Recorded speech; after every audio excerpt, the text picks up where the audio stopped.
নিমকি, সজনে, এই যে খাবারগুলো, এই খাবারগুলো আমাদের বডি দিয়ে খেয়ে নিই।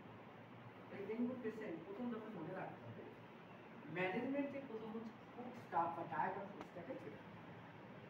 সেকেন্ড, ঠান্ডা হাত থেকে ধরে রাখতে হবে। থার্ড হচ্ছে ওভার এক্সেশন ওয়ার্ক থেকে তাকে কাজ করতে হালকা কাজ। মনে থাকবে ডেঙ্গুর প্রথম চরিত্র হলো ডাইফেসিক ফিভারটা ফিভার। প্রথম 24 আওয়ার্স হচ্ছে ডেঙ্গু,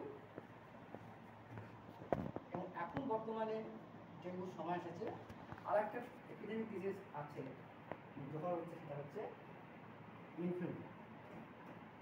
ইনফ্লুয়েঞ্জাতেও ফ্যাটিকনেস আছে।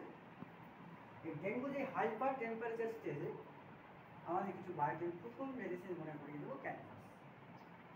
ক্যালিফাস যে কোনো হাই টেম্পারেচারকে কন্ট্রোল, এবং মনে রাখতে হবে ডোজটাও মনে রাখতে হবে। 2বার 4বার খেলে হবে না, রিপিটেড ডোজ 15 মিনিট পর পর, 10 মিনিট পর পর খেয়ে যেতে হবে। স্টিল ফিভারটা যখন না আসে, আমি 4বার বা 2বার খাইয়ে দিলাম সেটা কিন্তু হবে না। মনে রাখতে হবে বায়োটিক প্র্যাকটিসে ডোজেস হচ্ছে লেথাল ডোজ বা সেলুলার ডোজ বা ফার্মাসিউটিক্যাল ডোজ। মেডিসিনের কোয়ান্টিটিটা দেবেন বেশি, ততক্ষণ খাওয়াবো যতক্ষণ ফিভারটা না হয়। তেমনি ডেঙ্গু একটা টক্সিসিটি তৈরি করে। এই টক্সিক স্টেটটাকে কন্ট্রোল করার জন্য একটা ভালো মেডিসিন হচ্ছে পাইরোজেন। এই পাইরোজেন হোমিওপ্যাথিক মেডিসিন যে কোনো স্টেটে হাই ফিভারকে কন্ট্রোল করতে সাহায্য করে। সেকেন্ড পার্ট হচ্ছে ডেঙ্গুর সঙ্গে যে আরেকটা সিমটম রিলেট করলো, বোন বেগ ফিভার, হাড় ভেঙে যেন মনে হচ্ছে হাড়গুলো ভেঙে যাচ্ছে, সেখানে ইকুয়াটোরিয়াম পালফিলামের ভূমিকা কিন্তু বিরাট।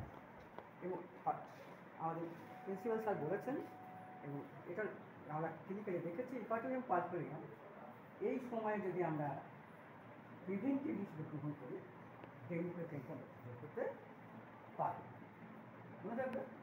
এবং ডেঙ্গুকে নিয়ে অন্যান্য সরকার যে পরিমাণ টাকা ব্যবহার করছে, আমরা হোমিওপ্যাথ বায়োকেমিক হিসেবে অনেক কম পয়সায় ডেঙ্গুকে ট্রিটমেন্ট করতে সম্ভব।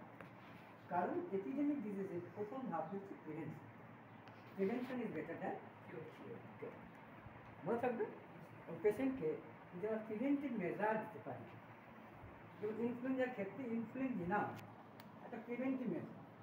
আমরা ইনফ্লুয়েঞ্জা যারা রকম ভুগেছেন বা ভুগবেন, কন্টাজিয়াস ডিজিজ, বাড়িতে একজনের হলে সবার, সেখানে ইনফ্লুয়েঞ্জা যদি আমরা সুস্থকে খাইয়ে দিই, যারা হচ্ছে তাকেও খাইয়ে দিই, তারা একটা প্রিভেন্টিভ মেজার।